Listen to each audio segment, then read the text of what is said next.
Hola amigos y amigas del canal, opositar es fácil si sabes cómo. Soy Eugenio Martínez y hoy seguimos con las clases de Constitución Española. Os recuerdo que si os dais de alta en el canal y me lo solicitáis por correo electrónico a spr.eugenio@gmail.com, os remitiré estos apuntes que os facilitarán bastante el trabajo, puesto que podréis seguir las clases trabajando sobre el PDF directamente y podéis repasarlas cuando apetezca. Hoy seguimos con la Constitución Española, el título tercero de las Cortes Generales, y hablamos del capítulo segundo que habla de la elaboración de las leyes. Empezamos con el artículo 81, que establece qué son leyes orgánicas y dice que son las relativas al desarrollo de los derechos fundamentales, de las libertades públicas, las que aprueban los estatutos de autonomía, las del régimen electoral general y las demás previstas en la Constitución. Esta es importante porque sí que siempre preguntan si tal ley es orgánica o es ordinaria o es de bases, eso hay que tenerlo un poquito claro. Su aprobación, modificación o derogación exigirá siempre mayoría absoluta en el Congreso en una votación final sobre el conjunto del proyecto. Luego habla de la delegación legislativa y dice que las Cortes Generales podrán delegar en el Gobierno la potestad de dictar normas con rango de ley sobre materias determinadas no incluidas en el artículo anterior, o sea, que no sean susceptibles de ser tratadas con leyes orgánicas. La delegación legislativa debe otorgarse mediante una ley de bases o una ley ordinaria. La ley de bases, su objeto es la formación de textos articulados, textos que vienen con diferentes artículos, y la ley ordinaria para refundir varios textos legales en uno solo. Luego, cuando la delegación debe otorgarse al Gobierno de forma expresa para materia concreta y con fijación de plazo, o sea, no se puede delegar en el Gobierno una capacidad legislativa sin establecer muy claramente para qué es y cuánto tiempo puede utilizar esa normativa. La delegación se agota por el uso que se haga de ella y mediante la publicación de la norma correspondiente. No podrá entenderse concedida de modo implícito o por tiempo indeterminado y tampoco podrá permitir la subdelegación a autoridades distintas del propio Gobierno. No puede delegar a su vez esa delegación. Las leyes de bases delimitarán con precisión el objeto y alcance de la delegación legislativa y los principios y criterios que han de seguirse en su ejercicio. La autorización para refundir textos legales determinará el ámbito normativo al que se refiere el contenido de esa delegación, especificando si se circunscriben a la mera formulación de un texto único o si se incluye la de regularizar, aclarar y armonizar los textos legales que han de ser refundidos.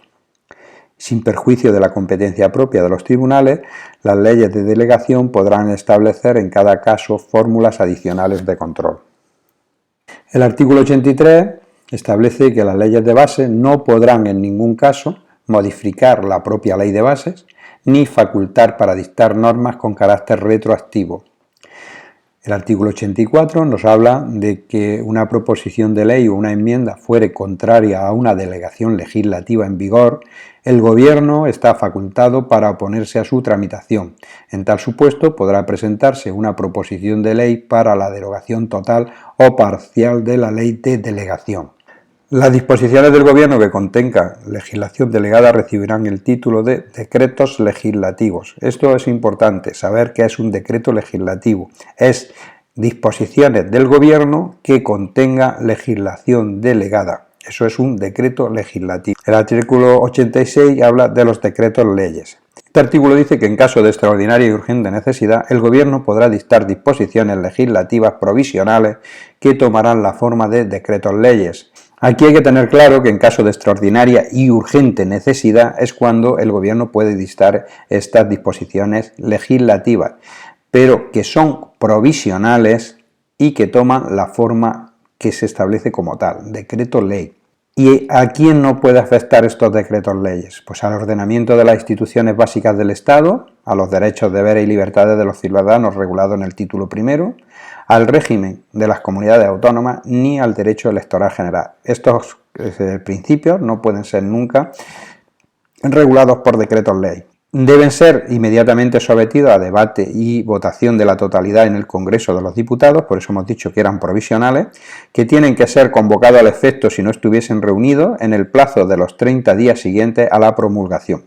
Otra cosa a tener en cuenta, el plazo desde la promulgación de un decreto ley hasta la votación en el Congreso de los Diputados es de 30 días. El Congreso habrá de pronunciarse expresamente dentro de dicho plazo sobre su convalidación o derogación, por lo cual el reglamento establecerá un procedimiento especial y sumario. Durante el plazo establecido en el apartado anterior, las Cortes podrán tramitarlos como proyectos de ley por el procedimiento de urgencia. El artículo 87 no habla de la iniciativa legislativa. ¿Quién puede iniciar un procedimiento para legislar, para generar leyes? Y corresponde primero al Gobierno, Congreso y Senado, de acuerdo a la Constitución y al reglamento de las cámaras. También puede legislar las asambleas de las comunidades autónomas pidiendo al Gobierno la adopción de un proyecto de ley o remitiendo a la mesa del Congreso una proposición de ley. Esta se delega ante la Cámara por medio de un máximo de 3 miembros de la Asamblea encargados de su defensa. O sea, la comunidad autónoma manda a 3 miembros de la Asamblea de la misma hacia el Congreso para que defienda esta proposición de ley. Luego también hay una ley orgánica que regula las formas de ejercicio y requisitos para la iniciativa popular, para presentación de proposiciones de ley. La iniciativa popular, que está regulada por ley orgánica, es una iniciativa de una serie de personas que firman para proponer que se active, se derogue, se forme, se dicte una ley en base a esa exigencia popular. Lo que establece esta ley es que no pueden ser menos de 500.000 firmas las que avalen. Tienen que ser por lo mínimo 500.000 personas las que afirmen esta proposición, esta iniciativa popular. Esta pregunta también tenerla en cuenta porque se juega mucho de más de 500.000, 500.000 o menos de 500.000. O sea, lo que dice la Constitución es que se exigirán no menos de 500.000, o sea, de 500.000 en adelante para que se lleve a cabo esa iniciativa popular. La iniciativa popular no procede esta iniciativa en materias propias de leyes orgánicas, tributarias o de carácter internacional, ni prerrogativas de gracia. Siguiendo con el capítulo segundo del título tercero, que habla de la elaboración de las leyes, tenemos el artículo 88 que habla de los proyectos de ley. Los proyectos de ley serán aprobados en Consejo de Ministros, que los someterán al Congreso acompañados de una exposición de motivos y de los antecedentes necesarios para pronunciarse sobre ellos. Luego el artículo 89 habla de la proposición de ley. Aquí la tramitación de las proposiciones de ley se regulará por los reglamentos de las cámaras. Las que se tomen en consideración en el Senado se remitirán al Congreso para su trámite en este como tal proposición. O sea, el proyecto de ley con la proposición de ley se difiere normalmente o mayoritariamente en que los proyectos de ley son aprobados en el Consejo de Ministros, que luego los presenta en el Congreso con una exposición de motivos y el Congreso ya decide sobre ello. Sin embargo, la proposición de ley la regulan los reglamentos de las cámaras, no parte del Consejo de Ministros, sino de los reglamentos de las cámaras, y si en la Cámara que hace esta proposición de ley es el Senado, tiene que remitirlo al Congreso para su trámite como proposición. Los artículos 90 y 91 hablan de la aprobación legislativa y en estos artículos vemos que, aprobado el proyecto de ley ordinaria u orgánica en el Congreso, su presidente dará inmediata cuenta al mismo al presidente del Senado, el cual lo someterá a la deliberación de éste. Cuando se aprueba el proyecto de una ley orgánica u ordinaria en el Congreso, su presidente dará inmediatamente cuenta al presidente del Senado, el cual lo someterá a la deliberación de éste. Y el Senado tiene un plazo de 2 meses a partir del día de la recepción del texto y puede, mediante mensaje motivado, oponer su veto con mayoría absoluta o introducir enmiendas al mismo. Aquí también hay que tener en cuenta que estos 2 meses de plazo que tiene para resolver el Senado sobre una ley que ha sido remitida, aprobada por el Congreso, se reduce a 20 días naturales cuando son proyectos urgentes. El proyecto no podrá ser sometido al Rey para sanción sin que el Congreso ratifique por mayoría absoluta, en el caso de veto, el texto inicial, o por mayoría simple, una vez transcurridos los 2 meses desde la interposición del mismo, o se pronuncie sobre la enmienda aceptándola o no por mayoría simple.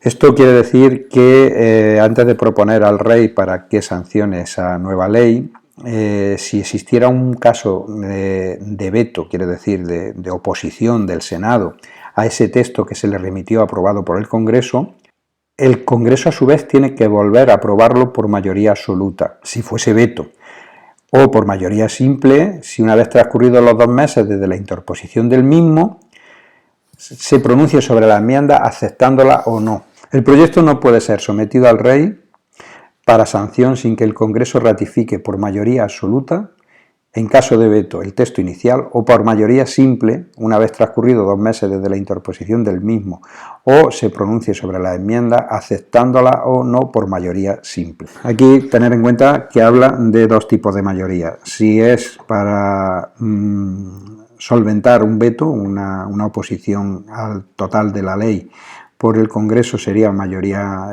absoluta, y si es por cuestiones de alguna enmienda, entonces sería mayoría simple. El plazo de 2 meses desde el que el Senado dispone para vetar o enmendar el proyecto se reducirá a 20 días naturales en los proyectos declarados urgentes por el Gobierno o por el Congreso de los Diputados. El Rey tiene un plazo de 15 días para sancionar las leyes aprobadas por las Cortes y las promulgará y ordenará su inmediata publicación. 15 días es lo que el Rey tiene de plazo. El artículo 92 habla de referéndum y dice que las decisiones políticas de especial trascendencia podrán ser sometidas a referéndum consultivo de todos los ciudadanos, convocada por el Rey mediante propuesta del presidente del Gobierno y previa autorización por el Congreso. Esto es importante porque de aquí salen siempre preguntas. ¿Quién convoca el referéndum? El Rey. ¿Quién propone el referéndum? Al Rey, el presidente del Gobierno. ¿Y quién autoriza el referéndum? El Congreso. O sea, el Congreso ha de autorizar un referéndum que el presidente del Gobierno propone al Rey para que éste lo convoque. Ese concepto de que quién convoca, a propuesta de quién y quién autoriza, tenerlo claro. Una ley orgánica regulará las condiciones y procedimientos de las distintas modalidades de referéndum previstas en esta Constitución. Bueno, con esto finalizamos la clase número 17 de Constitución Española. Os recuerdo que iremos subiendo día a día todas las clases hasta completar la Constitución total y que estos apuntes PDF los podéis recibir sin ningún tipo de contraprestación, simplemente con suscribiros al canal, darle a las notificaciones para estar al día de las nuevas que salgan y solicitándomelo por correo electrónico a spr.eugenio@gmail.com. Os animo a seguir estudiando y os recuerdo que la Constitución debéis dedicarle tiempo porque es una de las que más preguntas suelen salir en las oposiciones. Recordad, opositar es fácil si sabes cómo.